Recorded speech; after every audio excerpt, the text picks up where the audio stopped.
Selamat sore Pak Stefanus. Kali ini saya akan memberikan hasil analisis saya mengenai gaya kepemimpinan pendiri Kopi Kenangan, yaitu Edward Tirtanata, James Prananto, dan Cynthia Khairunisa.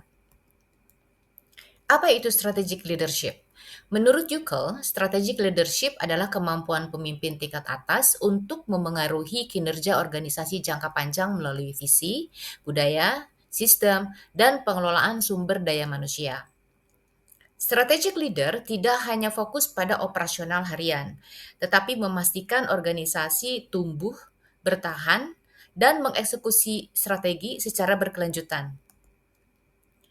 Pada studi kasus Kopi Kenangan, pertanyaan utamanya adalah apakah pendirinya, yaitu Edward Tirtanata dan rekan, menerapkan strategic leadership atau gaya kepemimpinan lain?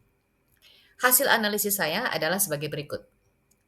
Pertama, orientasi strategis jangka panjang. Edward Tirtanata menunjukkan pola pikir strategis ketika belajar dari kegagalan bisnis teh sebelumnya, yaitu Lewis and Carroll. Alih-alih mengulang model premium yang tidak sesuai dengan daya beli mayoritas masyarakat Indonesia, ia mengubah positioning bisnis menjadi kopi berkualitas dengan harga terjangkau. Ini menunjukkan strategic sense making, yaitu kemampuan membaca pasar dan mengubah arah strategi secara sadar. Yang kedua adalah strategic decision on business model atau keputusan strategis berdasarkan model bisnis. Keputusan membuka kedai kecil 12 meter persegi dengan konsep efisien bukan keputusan operasional semata, melainkan strategic choice. Edward membangun model bisnis yang scalable, cost efisien, dan relevan dengan target pasar. Hal ini selaras dengan strategic leadership yang menekankan fit antara strategi, pasar, dan kapabilitas organisasi.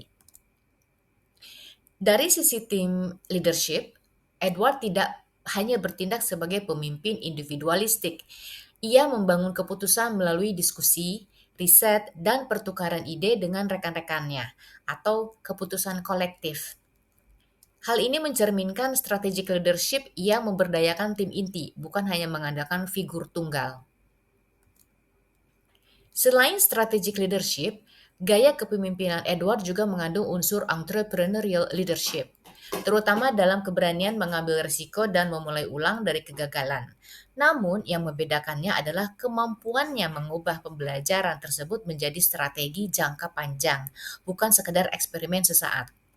Kesimpulan berdasarkan analisis tersebut, pendiri Kopi Kenangan dapat dikategorikan sebagai strategic leader dengan pendekatan entrepreneurial.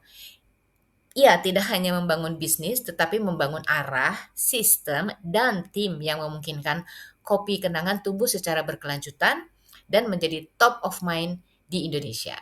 Terima kasih, demikian analisis saya.